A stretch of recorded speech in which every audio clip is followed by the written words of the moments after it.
the birthplace of the Bohemian Revolution from Cowork 591 Studios. We are the Bohemian Underground with producer Blake Tempus and co-host Dale Rueber. I'm Jim Gillespie, and this is the Jesup News for March 10th, 2025, and we are riding the wind into town today. Yeah, pretty windy, yeah. Tonight we're sponsored by Mickey D's Pizza and Lobster. The Farrells are kind sponsors of this podcast. Include them at your wedding, graduation, and festival plans. Don't wait, their schedule is filling up 2025. Also, check out the podcast, What's Up with our friend Bubba Seaman. So tonight we have on Yar Kang and Lauren Evans, Yar's Dream. We talk about Dream Kids. Yar's Dream Kids, yeah. Excuse me. Thank you. That's all right. And we talk about the Big Dipper of Wilt Chamberlain. We talk about Jesup News and Library. Dale talks a little bit about the transfer rule and among some other things here. And we giggle a little bit, hopefully. And you gotta quit tickling me that way. See, just all right. Say the Ides of March, the 15th. You know who that refers to? Julius Caesar. Julius Caesar. Yeah. So. You know, he was one of the most interesting humans that we studied. That I would have I really enjoy. I would spend a day and a half on Julius Caesar. Right? Yeah. No. What he did was amazing. Yeah. You know, he changed Rome. What, keep your friends close and your enemies even closer? That didn't work out too well for him. That did not work out well. Yeah. If you go through history, and I don't know, maybe there's 10 men, would you say men, but it's not our fault, but that really amazing what they did in their time as far as changing how things are. Alexander the Great. Yeah, one of those. It was something like Genghis Khan. Genghis Khan. All that land. But for him, for the way that little Italy's not a huge country, how that expanded and just was able to take over pretty much most of the known world at that time. Yeah. Not necessarily for the good, but they changed history. They did. Yeah. They did. So anyhow, Dale, I'll start the night here. Do you believe in what is your most enjoyable conspiracy theory to talk about? You love these conspiracy theories. I do. I love conspiracy theories. Okay. Oh, boy, I don't know. There's so many of them, but I need a minute. There's so many, but... Well, JFK. The Kennedy conspiracy theory was big. I have read that Bobby Kennedy killed Marilyn Monroe for Jack, to get her out of the way. The moon landing. Being faked, and never really happened. Were they out in the desert, out in Arizona somewhere? Yes, a lot of people think You think they were? No, I don't. I think they actually were on the moon. Okay. All the math works, and they landed public company landed a little moon rover just yesterday or the day before. Yeah. So we're up there again. They're talking about sending people up there, and President Trump said we're going to put the American flag on Mars and beyond. Right after Greenland, we're taking Mars. See? Yeah, so, put a man on Mars is a great challenge in in our lifetime, Dale. If that happens, so they better get going. I say, but and if you think about it, how far away Mars is, how long it takes to get to Mars, and then to get out there to those planets in other solar systems there's chance this planet is situated just right that there could be life, and how long it just the distances are so huge and the time is so lengthy, and you just wonder how it all could ever get done, but there are people working on it, and it is. Go for it. I want to talk about what some people claim to be a conspiracy theory. It would have been 63 years ago, past Sunday, that the Big Dipper, do you know who the Big Dipper was? Wilt Chamberlain. Wilt Chamberlain scored 100 points in a game. Okay. But are you sure? No. The argument is there's no video of it. Yeah. And so there's no proof of it, they claim. Yeah. And the only proof is him sitting in a locker room with a piece of paper and a crayon written on it 100 of him scoring 100 points. But weren't those official NBA games? There were official NBA So there's got to games. be a score sheet somewhere, but the NBA has kept, or they have records of all the games, I would think, or they adjusted the standings according to who won and lost that game. And There is nothing in the Hall of Fame that says Wilt Chamberlain scored 100 okay, so points there's in no that game. official score sheet anywhere that we know of. There's nothing in the Hall of Fame. Somebody's Okay. got to have that sheet. Well, you would think so. It's got to be somewhere. Yeah. But it's conspiracy day. Oh, okay. But a little bit about that. There's no video of this game. The mystique behind this game is incredible. Gary Poverance wrote a book about this. Wilt Chamberlain, 1962. Okay. And Wilt averaged that year 50 points. Okay. He was 25 years old, and the majority of the stuff I'm going to talk about tonight is from Pablo Torre and Gary Poverance. They ask, "How do you know Lincoln was at Gettysburg?" Yeah. I mean, there's a picture. There's a picture. But heck, I got a picture of me in South Sudan. Yeah. Okay, maybe. Yeah. It was harder to fake pictures in those days, though, I think. Oh, it was hard to fake. And plus, there was a huge crowd, and a lot of people talked about it after. Oh, and there you go. And there was a newspaper report. Edward Everett Horton was the other speaker, right? Yes. Or Edward Everett was this. Everett Horton was the actor, but he was the main speaker. He spoke for an hour or something. Is that correct? And Lincoln spoke for a couple minutes. Right. And he talked about the speech, and so we know the speech actually happened just from oral histories. Okay. Remember, the NBA at this time in 1962 was in its infancy. Yeah. It was, TVs didn't save films of it. No. Radios didn't save recordings of games because they couldn't afford to buy more tapes, and so they'd have to record over them. Yeah. And just put this in perspective, the record, or the second most record, is 81 points by Kobe Bryant. He had 81. Wilt had 100. And it symbolizes that the symbolism of 100 points is a big deal when you think about it. If you step through the looking glass here, and it's a weird night here. I mean, this is a weird night. Yeah. The Philadelphia Warriors, and Wilt was playing for the Philadelphia Warriors. Yeah. The Philadelphia Warriors played 3 games a year in Hershey, Pennsylvania. Okay. Out among the Amish out there. It's out by Lancaster. Well, that's where the candy bars are from. Yeah, Hershey, there Hershey, you go. Pennsylvania. There you go. Yeah. I worked out in Pennsylvania at a camp one time. One of the the campers were going to Hershey. Yeah. And I yelled at them as they got on the bus, "Bring me back a candy bar." One of them brought me back a 1-pound Hershey bar. Yeah. That was Well, I remember thinking about Milton Hershey, how he worked for years to keep the nickel candy bar a nickel. Right. And the other companies had to go along with it, otherwise they would, they couldn't raise their price because he was refused. If you look at it, the price was stable for many, many years, longer than, usually everything goes up over time. Yep. But he worked really hard to keep that candy bar in a nickel. Every time I spend, 2.5 on that candy bar, I think, that's a nickel candy bar. You could get like a Hershey bar and a bottle of Pepsi if you had 15 cents, Right. the good old days, but They played this game in an ice hockey rink. This game was played, Okay. You and I played a couple games over in the ice arena in Young Arena in Waterloo. So a lot of places where the Celtics played, they used to play ice hockey in that. yeah, in that sometimes arena. the floor would be slick. Yeah. And some of the, I remember that. So. Yep. There's no video evidence of Wilt scoring 100. Wilt was amazing.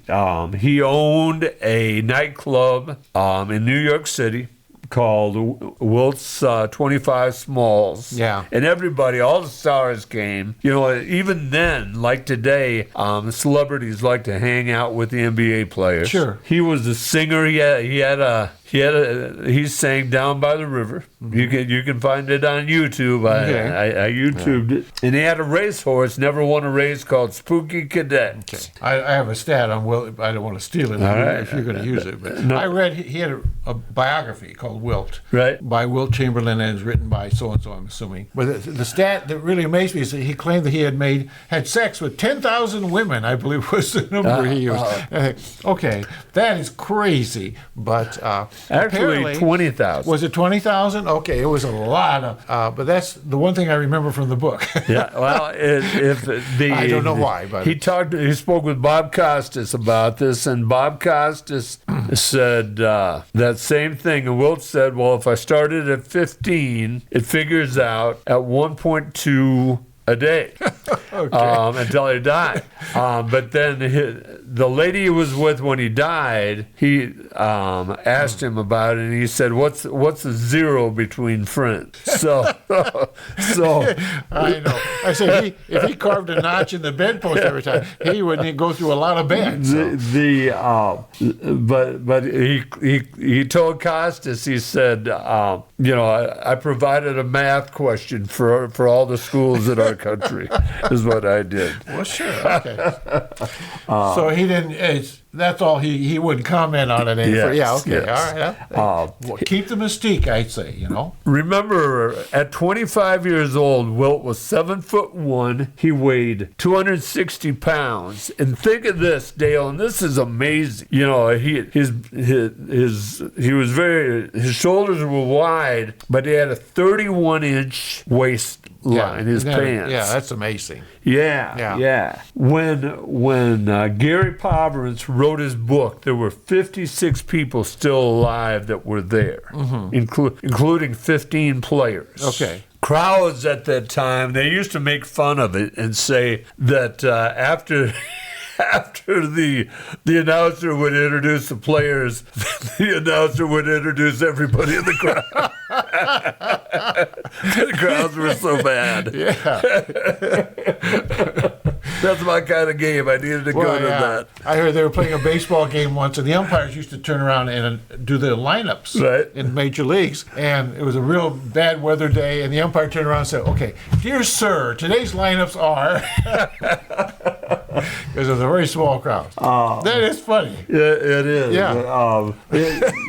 This game wasn't televised, and the broadcaster for Philadelphia was a guy by the name of Bill Campbell. Okay. Famous guy. He worked for WCAN. I believe it was WCAN was the name of the radio station. It was an AM and FM radio station. Okay, both. In 62. Yeah. And this guy had listened to every game that year, and he went to the movies, and he got home and turned on the radio. Guy by the name of Sammy Molis. And he turned on the radio, and Bill Campbell said, Chamberlain's headed toward 100 points. And he started searching for a recording of this game, and he called a friend, and his friend had been recording it, but his recorder hadn't worked, and all he got was the fourth quarter. Oh, okay. Now, Wilt's backup was a guy named Joe Rucklick, and he was from Northwestern University,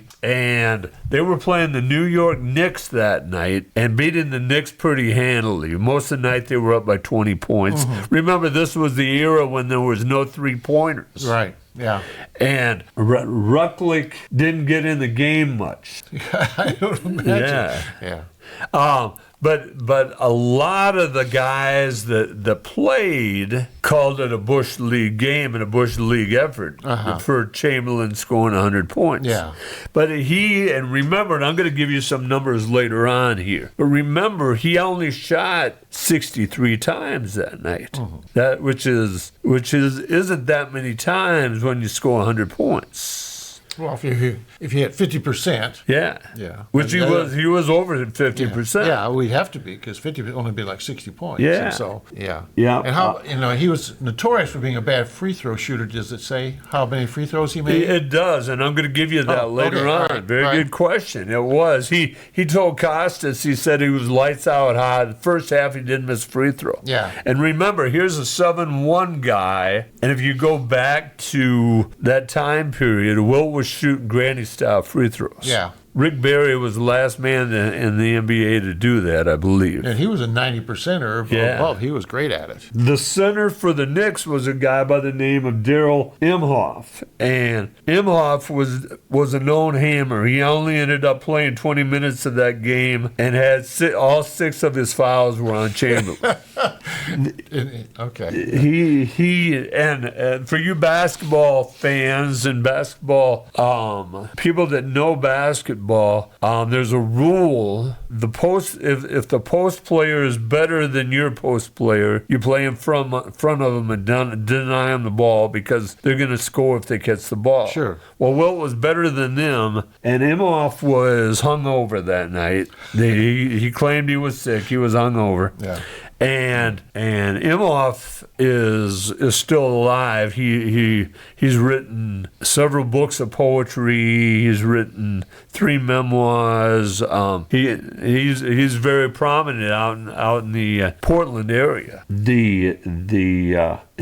Like I say, he was sick. He didn't play long, and so then a guy by the name of, and I've got to find this man's name, Cleveland Buckner, who was another 5 inches shorter than Wilt. Yeah. Went to Wilt, and he weighed about 100 pounds lighter than Wilt. They claimed that, so Wilt was 260, and they claimed that Cleveland Buckner was 180, but he probably wasn't that. Yeah. But Buckner that night scored 33 points for the Knicks. Okay. So he had a good night. Now the argument was him when Imhoff fouled out, he turned to the ref and said, "Why don't you just give Chamberlain 100 points so we can go home?" Yeah.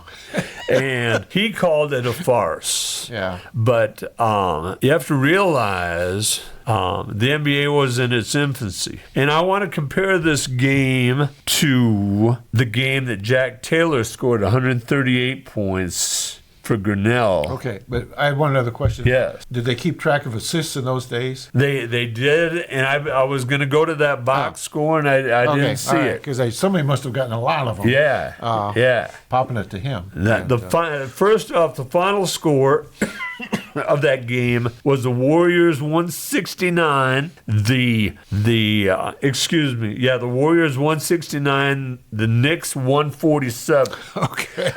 Now that's without a 3-point arc. Now there's arguments today that they don't play defense in the NBA. That everybody wants to go back to the old days when they played defense. Yeah, let me say that again: 169, 147 without a 3-point arc. Yeah. You got. When I was a kid, they complained then about no defense in the NBA. Yeah. So it's an ongoing thing. It is. On November 20th of 2012, in Grinnell, Iowa, Grinnell beat Faith Baptist College 179 to 104. Okay. And that was a game that Jack Taylor scored 138 points for Grinnell. Now, I talked about Cleveland Buckner scoring 33 points. Mm-hmm. But there was a young man for Faith Baptist that scored 70 points that night. Okay. Now, think of that. Yeah, and he lost. And lost. Yeah. Here he is. This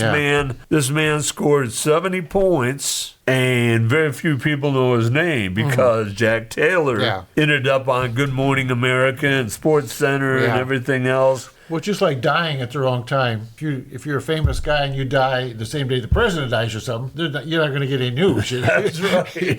You need to die when you're the only famous guy that dies, and you'll get on the local news or the nightly news. But now here's some statistics you were asking for. All right. Okay. All right. In Wilt's game that night in Hershey, Wilt was 36 for 63 from the field. He was 28 for 32 from the line. So the 36 is 72 points, and 28 is 100. And there was a big panic. The official scorekeeper at the end of the game was worried, what if Wilt ended up with 98 points? Yeah. They did end up short points, but it wasn't because of Wilt. It was because of another player. So the final was as I said, 169. They gave an extra point to somebody, so they thought it was 170, but it was 169. Okay. but it wasn't Wilt. Now, Jack Taylor that day down in Grinnell in 2012, he was 52 for 108.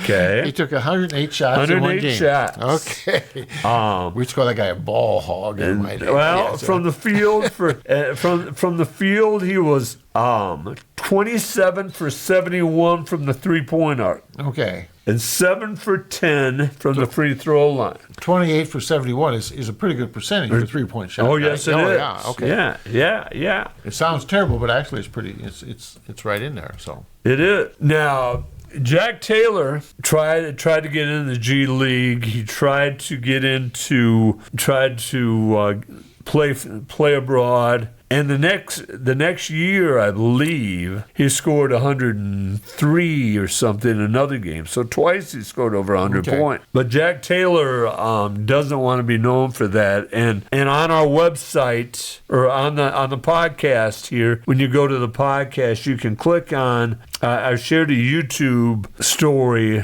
It's just like a couple minutes of Jack Taylor talking about how he doesn't want to be known as that man. He wants to be known as a girl's dad. He is very religious. That was after that game. He was supposed to go home for Thanksgiving. His mother went down from Wisconsin to get him at Grinnell, take him home, and as soon as the game was over, the sports information director took him right to his office, and he was on radio shows, television shows for the next 15 hours. Yeah. Arsenal, the head coach, figured that made Grinnell $5 million. Okay. Doing that. But it's a great story if you read Gary Pomerantz's book, the Wilt Chamberlain 1962. Wilt was an amazing player. The probably just one of the best athletes of that, maybe the best athlete of that time period. Well, who is the other big guy? Bill Russell. Bill Russell, but he didn't have the numbers. He had the rings. You put the rings in the box. He had more rings. But I have a story about Bill Russell. Is that my senior year in high school, Ralph Miller was the head basketball coach at Iowa. Right. And he came to speak at our athletic banquet that we had. And we didn't have any girls' sports, so there were, as far as I know, no women there at all. It was all men and boys. High school boys, as far as I recall. And but Ralph Miller was the speaker, and he talked about taking a team to San Francisco to play basketball. And he said he came down and he went up and he put the ball up in the air. So his big black arm came shooting up straight up in the air and swatted that ball clear on the other end. And he was talking about Bill Russell, and what a great player in San Francisco. I think beat Iowa for the national championship. I think so. When Russell was a senior. But anyway, so Russell went on to play for the Boston Celtics and won all those championships. Yeah. But the main thing that Ralph Miller told us is that I want all you guys to go find the tallest girl you can and get married and have boy babies and send them to Iowa to play basketball for me. And then 2 years later, he went to Oregon or wherever and coached out there. But so very interesting how Russell and Chamberlain changed basketball as far as the rule changes were made, and the dunk was outlawed, and they put in the 3-second rule in the lane, and all those things, trying to even out the game. They talked about raising the basket a couple feet, and how these two men really were in the basketball discussion, changed the game of basketball in their time, and so. They were amazing. All right, this is Steve Brown Arts Center Podcast Network, and tonight's guests are from Minneapolis, and they're very active. Steve Brown would be proud of these ladies. They are helping orphans. You ladies never knew Steve. Steve was a teacher that loved to give and loved to help people, and anytime that we can talk to people about how they're helping others, we want to do that. So we have on the podcast tonight Yar Kang and Lauren Evans. So welcome, ladies. Thank you. Hey, hello. Yar, introduce us to your program, the name of it, and what you guys have set up, and we'll go from there. So first of all, I want to say thank you for the opportunity. We work with the Yar Dream Kids. It's in Uganda. So the organization started 2019. I'm really a believer, and I know when God puts something in your heart, you need to obey God. But at the time, I was hosting a pageant and fashion show. So whenever I do those things and leave the job, then God will just speak to my heart about children, and I just like, why God want me to help children? I'm already raised my kid. I have two boys. My job is done. I just want to take care of my life, and then I know the feeling well. Yes. but my mom always tell me, when God to you, you need to listen to God. But I ignored when God was calling me to help orphan, and I like, no, I'm not doing that. But it just become obvious and obvious whenever we have a fashion show. Leave the fashion show, and God be like, yes, kids. I'm just like, this is it. I cannot take this anymore. I call my sister back home in Africa, and I like, this has been happening a lot. God is asking me to help kids, and like, I'm the last person God can ask to help kid. And my sister like, you know what mom used to say, you have to obey God. If God asks you to do this, do it. What is most important than fashion show than helping kids in Africa or somewhere else? I was like, okay, how we gonna do this? And my sister like, just let me pray about it and let God do his work. And then my sister, she went out in the community, because there's so many kids in South Sudan that are being displaced by the war, don't have no mom and dad, and they just like around in town, no shoes, nothing, nobody even know their birthday. And my sister, she called me, she like, there's a lot of kids that need helps, like the orphan. And I like, okay. I was like, just get 25 of them, and that's it. 25. And my sister, she's like, okay. At the time, I think it was during the COVID or before COVID. And my sister like, now I have 25 kids. What do you want me to do? And I like, okay, find out how much it's gonna cost for us to take them from South Sudan to Uganda, because Uganda is close to South Sudan. And it's like, I'm gonna need like maybe $1,000 to get them to Uganda. I say, okay, here is $1,000. Get them to Uganda, find them a better school, buy them shoes, buy them some clothes. Let's figure out their birthday and thing.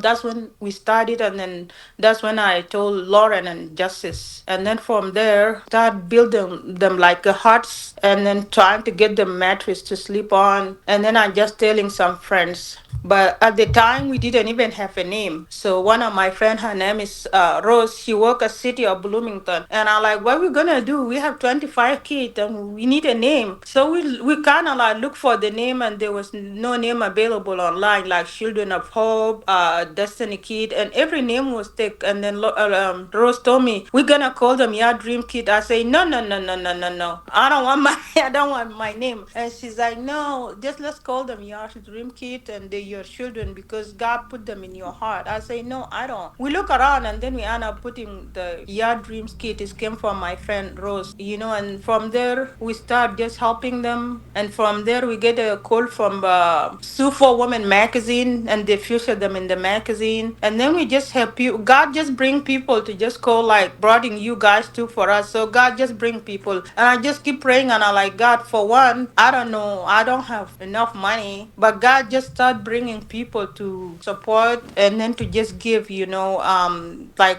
I always ask people, you can give resource, doesn't have to be money. You can give clothes, shoes, because we take like shoes, clothes, books.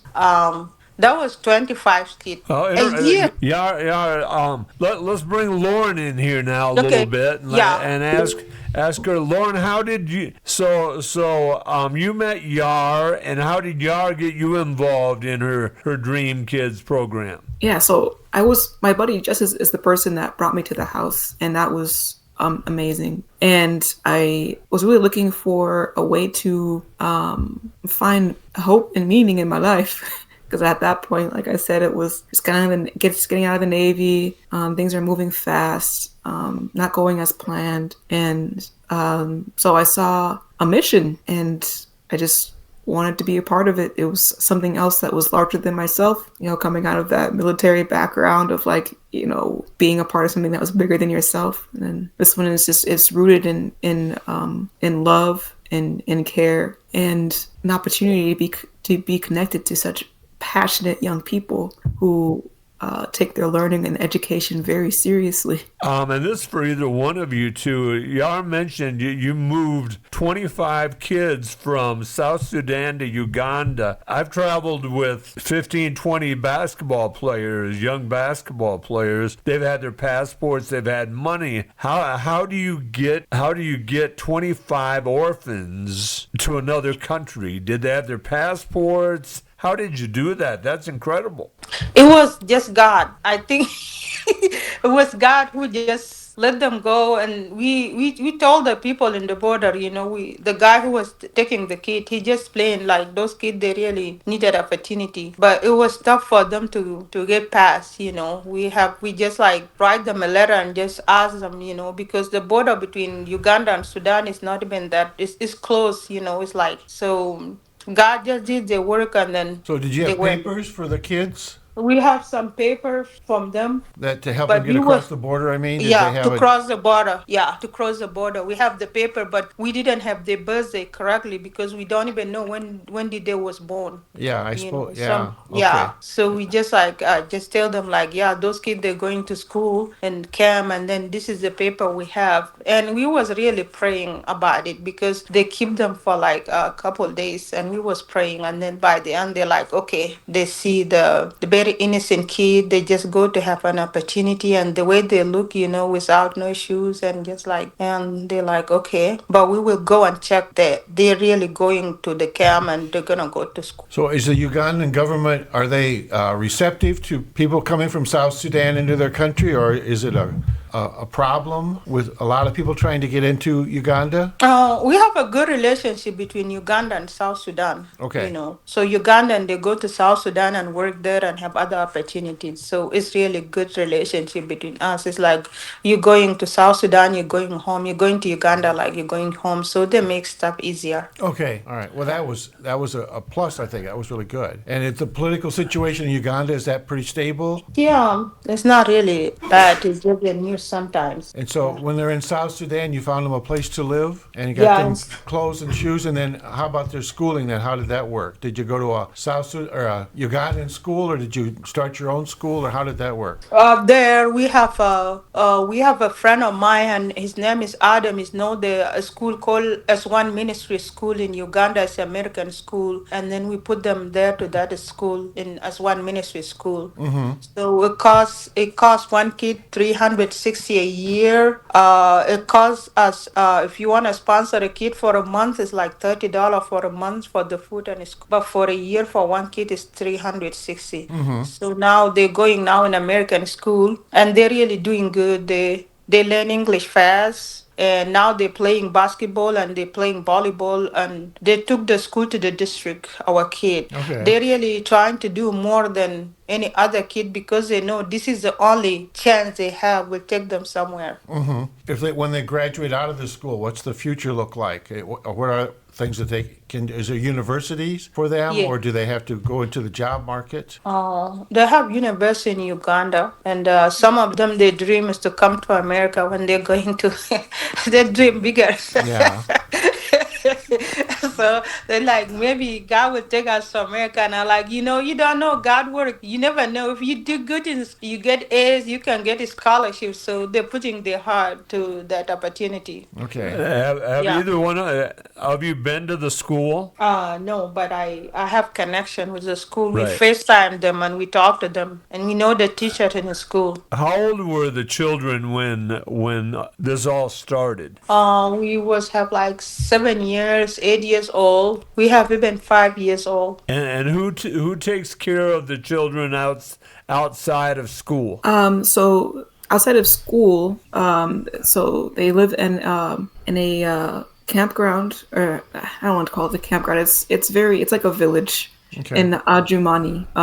And I believe Yar's your sister is part of it, right? Yeah. Yeah. It's a community effort, and outside of school, they are there. They have a little library. There's some pictures on Facebook that you can look up on Yar's Dream Kids. Mm-hmm. And yeah, they're taken care of. On We the have We have like four ladies that we pay. They cook for them. They take care of them. Okay. The little one and the oldest one, they the one who are in Aswan Ministry School in close to Kampala. But the little one, they there. We build a home there, and we have couple huts because we right now don't have 25 anymore. We have like 85 now. Okay, I was going to ask you if those numbers grew. And Yeah. so 85 times 30 every month, that's serious fundraising, isn't it? Yes. And so people go to like Yar's Dream Kids. Is that how you raise funds, or do you have other things that you do to help get money in Minneapolis? Or Yeah, right now we are looking to make partnerships. Right now we're starting with churches and reaching out to East African communities. And so we're really building up our media. So our Facebook is our start. We're working on our website. We're on Instagram. And we're really just reaching out as much as we can. A lot of our donations right now are coming from us, the people that are part of the organization, are part of Yar's Dream Kids. Mm-hmm. So that's leveraging what we can make while we're here in the U.S. and trying to make it work abroad. Because we have a man, our town is about 2,500 who grew up here, and he taught at the African University for many years, taught agriculture. He would come back in the summers and talk to churches, and he helped raise funds that way for his, I guess he called it a ministry, but it was mainly he and his wife teaching. And they raised their kids in Africa and send them to England to school and this sort of thing. But so we have some idea of how involved it is to work in Africa. I guess there was no question there, but Wow. We have and we have a couple of our artist in residence right now. His wife is a minister in a church here in town, so I can see them, and they're good fans. They watch the show every week. On this is taped on Monday, or recorded on Monday, and comes out. Excuse me, it's recorded on Wednesday and comes out on Monday. So Monday at 10 o'clock, it will be out, and I can either share it with you guys, or if you go to the Steve Brown Arts Center podcast, you can click on it and listen to it too. Okay. So if you want people to donate, tell them how to donate. Well, people can donate at on our Cash App. It's the little cash sign, Yar's Dream Kids. You can donate every month. We're asking between $30 and $100 a month, or whatever you can, $5, $2. All the money that we can get helps. And then we will be hosting events in the future. So we have fundraisers. It'll be at we have one coming up on the 29th, right, Yards, at Destiny Church. Yeah, Christian Destiny Church. Also, if any churches want me to come, because I travel too, if any church want to invite me to come, it's okay. We know right now things are a little bit tougher for everybody, but we just ask whatever God put in your heart. It can be $10, it can be $5, it can be books, it can be clothes, shoes. Yes. Whatever God put in your heart to donate, we pick a stuff up. If somebody just say, "Hey, Yara, I have some clothes," I'll drive to pick them up, and also give people opportunity to donate from their heart, because you care. Even if you donate $1, it mean you care. Some kid you don't know in Africa, you're just gonna donate for them. And I know God have way of doing things. You know what I mean? So now today with you guys and we're here in Minnesota, I think it's God just bringing people, and we never know who's gonna listen, who's God gonna put his ear to listen to us. Sure. Yes. Well, is there anything that we didn't ask you that you want us to know? As the director of education for Yar's Dream Kids, it's definitely a vision to make where the children are staying into a learning hub. So while they're, between being in school and being home, they have a place to learn. And these are the children that really, really need the opportunity to incubate their ideas, because they hold the future of South Sudan and many other countries in East Africa because of their experience. Experience is, even the most brutal experiences are some of the most powerful learning opportunities. And so we especially need computers, anything that will allow our children to connect with the rest of the world, to say, hey, this is going to be up to us. All these things that are happening in this world, it's going to be up to us to change it. And so let's see, we have Instagram. You can find us on Instagram at Yar's Dream Kids. And then you can find us on Facebook at Yar's Dream Kids as well. And to connect, you can reach me. I can share my number if that's appropriate. If that's okay. Yep. Yeah. For any kind of questions and ways to donate, you can call me at 715-220-8859. I know it's a Wisconsin number. I went to River Falls. Okay. And yeah, we're looking forward to connecting with the community. Okay. Yeah. Also, if you have a computer you don't use, or laptop or a tablet, whatever you don't use, like those kind of computer will help kids back. We want them also to connect here to just watch, because America have a best education, So if they have like a laptop, they can like go online and just learn. Some of them they just start learning English now. So that's kind of thing we need. It doesn't have to be a new computer; it can be an old one you don't use, laptop and things like that.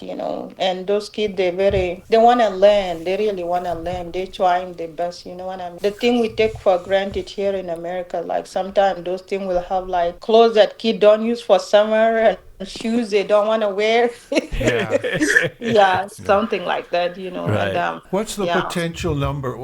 How many kids do you think you could possibly handle and take care of? And you started with 25 and you're at 85. I mean, do you have a top number? I'm sure there's thousands of kids that could use your help. We just gonna put that in God's hand. God gonna provide. Okay. If for me, I can help million kids if it's up to me, because I'm like them. I'm like that kid who didn't have a mother and father, and then didn't have anybody in my corner. I didn't finish school. Right now, I'm going back to school.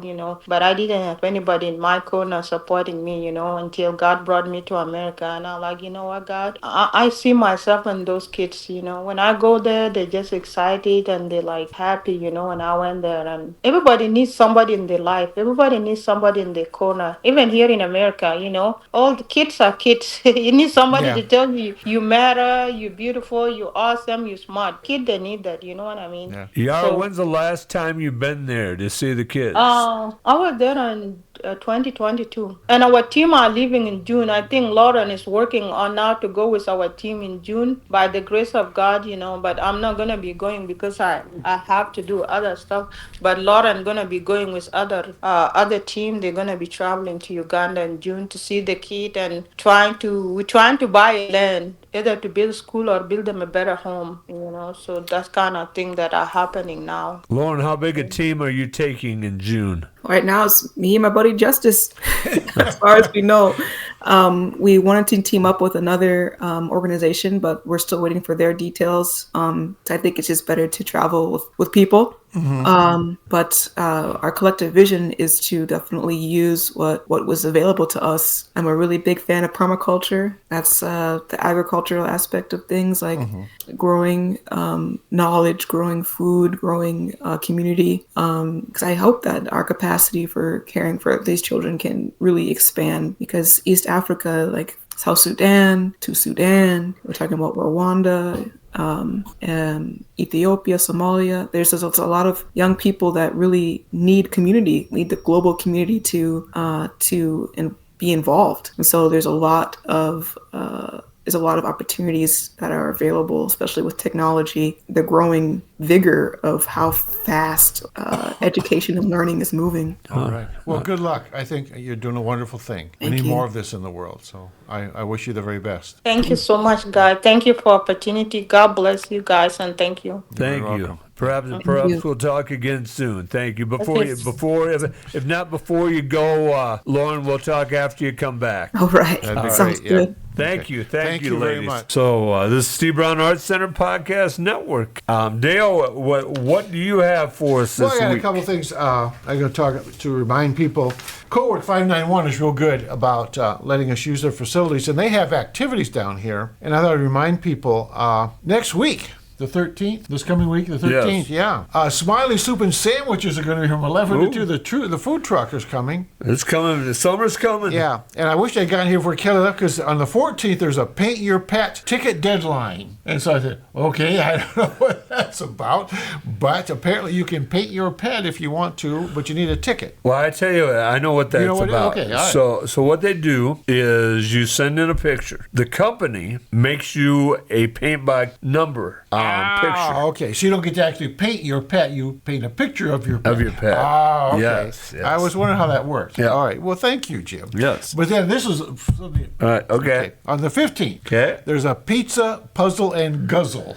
Okay. So on the 15th, what day is that's the a 15th? Saturday. A Saturday. 5:30. You have to RSVP to Kelly at coworks591.com. So Okay. we need to find out what that's all about, because I'm sure our listeners want to know about the pizza, puzzle, and guzzle. And because usually guzzle means one thing and one thing Yeah, only. yes, it does. All right. Well, okay, so I do know about this as well. Well, you know So, everything. Go ahead. Well, no, because I've read their sheet. Oh.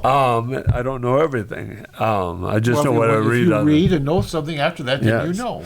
So it's say it again. It's Pizza, puzzle, and guzzle. the first team to finish the pizza, the 12-pack of whatever you can bring, Dr. Oh, you have to bring Pepper your or own, beer okay. or whatever, Yeah. and the puzzle is a winner. So you Okay. got to finish all three to be You the gotta winner, eat the pizza, put a puzzle together. and drink your Is beer. it a puzzle like Yeah, a puzzle. jigsaw puzzle you got to put together? I believe it is. Okay, and you have a team. So if you're interested in that, it's Kelly at cowork591.com. Right. Where you have to register. And also, I was going to remind people too that I can't read the small print. Homemadecatering.net. Still, you can pick up meals here on Right. Tuesday, but you need to order on Sunday or before Sunday. So there's a heat and ready to eat meal. Order deadline is 5:00 on Sundays, if you're interested. And I thought this was interesting too. There's a restaurant called Chick-fil-A. Yes, yes. Well, there's a food truck called Chick-Phil, F-I-L-A. Apparently, it's going to be here on the 17th. I thought, okay, so bring your own lawyer, I guess is what. And then Smiley Soup and Steak. And then on the 26th, this was interesting too. There's the Thrive Table for business owners and entrepreneurs at 8:00 in the morning on the 26th. Sounds interesting if you're going to go into business. Okay. Fat Roy's Mexican Food Truck is here on the 27th. So the food truck season is officially open. Yes, it is. Okay. All right. I'm so excited about the food truck. Well, it is kind of interesting. Bachelor. It's kind of, well, yeah, but then, it's kind of scary, too, to eat someplace knowing that the next day that place is not going to be there. So you have to have a little faith. If your restaurant's on wheels, you may never, if you're going to sue or whatever, you won't be able to find it. Okay. Still telling you, at the public library, the St. Croix Hospice Education, if you're interested in hospice or there's hospice in your future with a loved one or whatever, there's a group from St. Croix Hospice, and I'm not sure where. St. Croix is Minnesota, right? Yeah. So St. Croix Hospice will be at the library from 1 to 3 on March 26th for information about hospice and also about benefits of hospice and also things you can do to lead to a higher quality of life for you or a loved one. The goal being fewer hospitalizations and lower medical. Fun and play, though. Jesup Library every Thursday from 8 to 9 in the morning for kids, toddlers, and caregivers. A little tot story time every Thursday at 10:30 a.m. And man, we can't stress enough how important it is to get the kids to the library and get them reading. The movie Monday is March the 24th is Wicked, which is out early. It's a musical. It's a musical. A lot of people were a little disappointed with the Oscars. They didn't like that it was a musical. Yeah, it's an unlikely friendship between Elphaba, I guess, and Glinda, who become the Wicked Witches of story and fame. I don't know how this went, but they're having card games on Tuesday. On Tuesdays at 1:00, they'll have cards and coffee, and if you can want to come down and see if you can get a game going with some others that come, What do you play, Dale? I play cribbage, I play 500, poker, blackjack, that kind of stuff. When's the last time you played poker? 2 cards, no. It's been probably since I was in the Marine. Well, probably since college. I played some in the Marine Corps, but some in college. Okay. And I played. They had the big games on payday. The day after payday, you could play for coins. And so I was a coin player. Anything else there, I had Dale? just a couple things. You got time? Okay. Yes. Feel good news. My wife was at the gluten-free bakery down at the Sheriff's Building. Yes. And she was picking up the food pantry's having their 40th anniversary. Right. Last week. Yes. Yeah, okay. And she's on the board, and she was going to get a dozen gluten-free cupcakes to have on hand for their open house in case someone needed the gluten-free. And so she's ordering them and talking to the lady, and there's a man waiting, and she said they were for the public library or for the food pantry. And the man said, well, I'll pick those up. In other words, he would pay for them. Yes. And so he paid for the cupcakes. Really? As a donation to the food pantry. Oh, cool. And, Deb said, well, you don't have to do that because no, he insisted on doing that, but she doesn't know who the guy was. And the food pantry people would like to send him a thank you and everything. Right. And so she's going to try to find out who the man was, but he just, out of the goodness of his heart, overhearing that they were for the food pantry, offered and paid for them. So I thought that was very nice. And so there's still... Well, and you're going to find that out tonight with Yar Kang and Lauren Evans tonight on her show. So a very good point. Okay. There's a lot of good people. Another little thing, and I know that the rules have changed. Like when I was in school and even long after,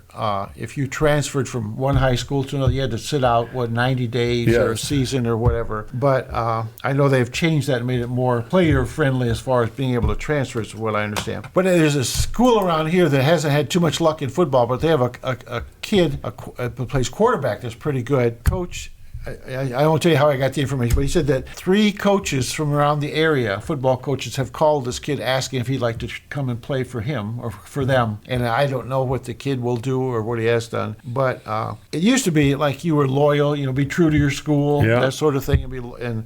And so they're asking this kid to forget about his loyalty to his hometown or to his home school and come and play for them more for himself or anything. And so I guess I have mixed feelings about this. I mean, a kid wants to go and play, he wants to win, but then also, this is your town, this is your school, these are the kids you've grown up with.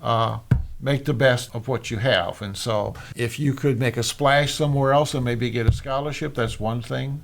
So it's very, very tough. But it's hard for me. I always consider myself, if I was on a team, that was my team, and I stuck with it. Right. And if they let me go, or at the end of the season came and I saw no future, I could quit. But just for your own selfish interest, not play for your team or your school, it rubs me the wrong way a little bit. Right. But I understand the motivation and what's available now that wasn't available when I was younger, as far as scholarships and opportunities that come with those anymore. And so, but are you up on the new rules? You know more about it than I do, as far as... you can, last I knew, you could transfer and play JV right away, but not varsity. Oh, okay. But you still had to sit 90 days. Oh, okay. I thought they had changed that, but they didn't. Okay. But unless you move into the district. Yeah. Mm-hmm. So a lot of people are transferring at the end of let's say you want to play basketball, you transfer at the end of the season, the end of the third quarter, you're eligible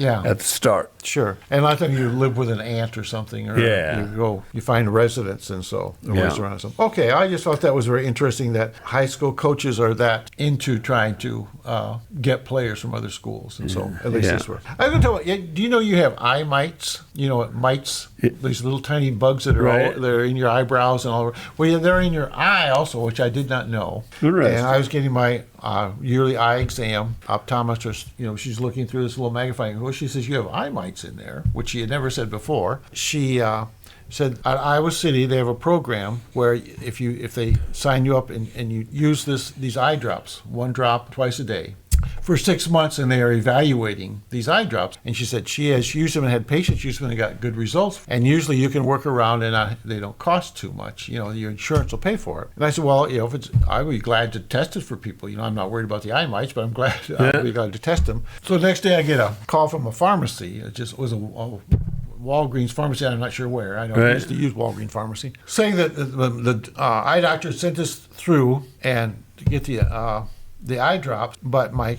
copay would be $900. I said, okay.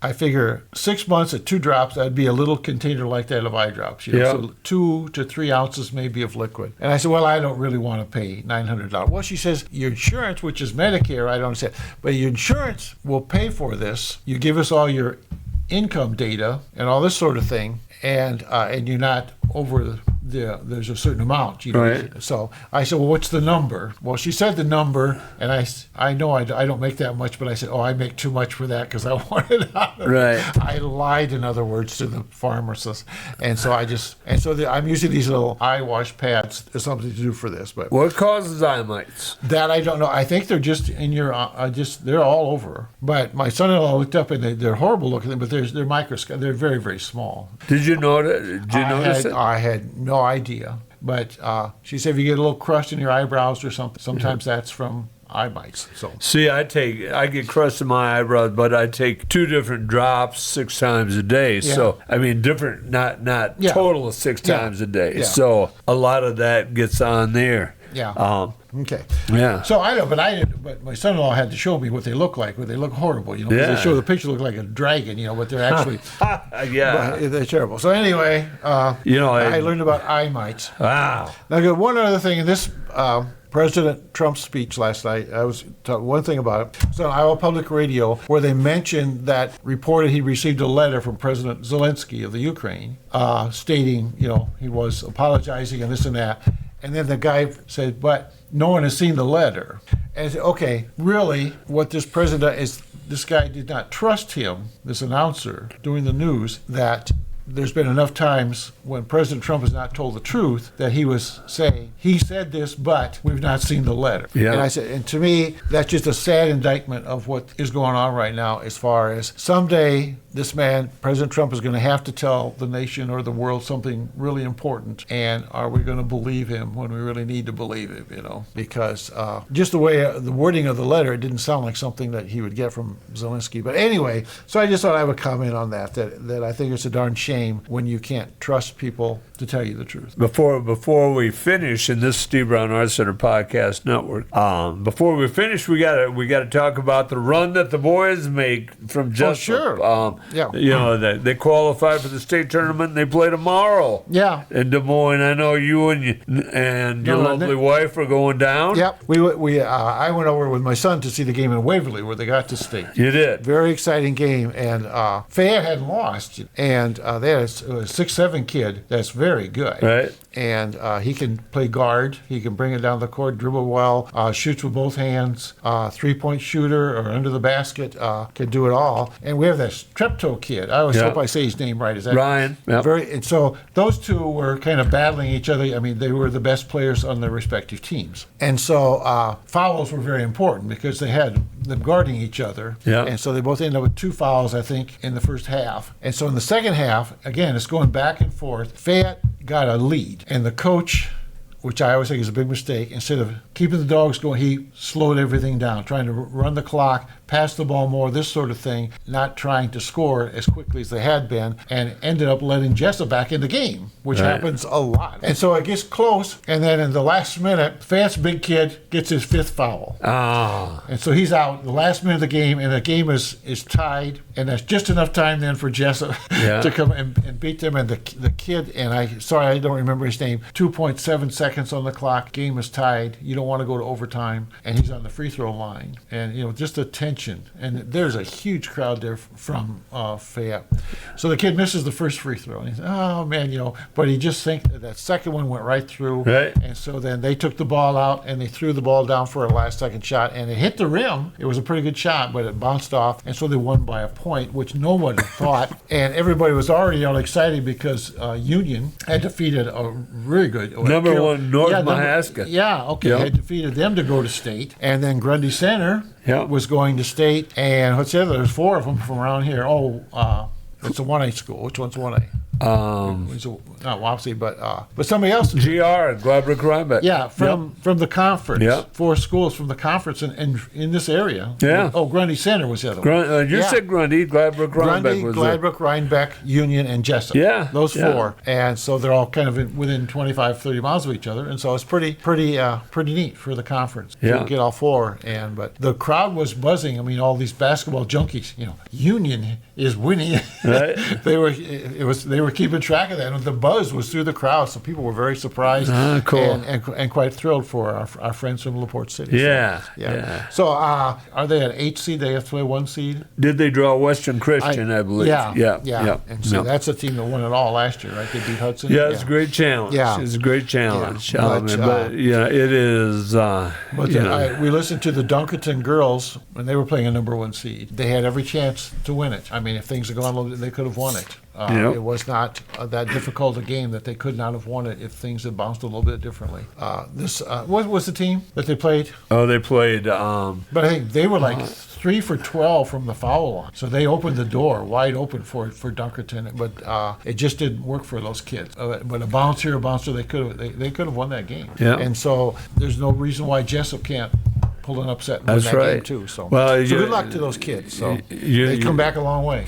I know Dunkerton only graduates one person, one girl, so they'll have a good year. Yep. This is Steve Brown Arts Center Podcast Network. A few things. Don't forget, as always, check our 24-hour Mustang camera out, sponsored by Joe's Pizza in Independence. The numbers are up, Blake. I've been on there. 4 or 5 people have been on there at the same time, so those numbers are up. Swimsuit season's coming, so we'll probably get more viewers of our camera. It is. Dale and I will do cartwheels across the crosswalks in the summertime if you tune in. Don't forget, we have Barb Prawl and M's Coffee. Barb has 10 paintings there. Barb is amazing, and I know our social media people have Barb's paintings on our Facebook page, so go there. Remember, we're trying to meet 12 artists. If you get a chance to introduce me to an artist, do that. If you'd like to donate to Steve Brown Arts Center or have an idea for an event, go to the stevebrownartscenter.org and follow the link. 2 other things we have going on this coming Sunday. We have a jam session from 2 until 3:30 in the Jesup Public Library. Okay. Led by former artist in residence Tim Kemmerer. Dale and I might go in and sing a little bit. Yeah. On the road again. Then we have an art collaborative the 24th of March at the American Lutheran Church, led by Richard Moore Kelly that night. And that goes from 6:30 till about 8. If you get a chance, any type of artists are welcome.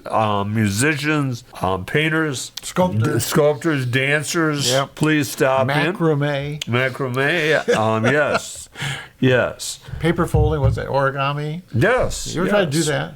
Yes, very poorly. Yeah, I had a terrible time. I know. My daughter wanted, there's a book, The 1,000 Cranes. Yeah, well, she wanted all these paper cranes folded for her wedding, hanging from strings from trees. And that's what they wanted. I did 1, while everybody else did 500 or something like that. But it took me forever. Yeah, I've got sausage fingers when it comes to that. If you have news or like to sponsor us, email us at jim@stevebrownartscenter.org or call 319-290-0241 and leave a message.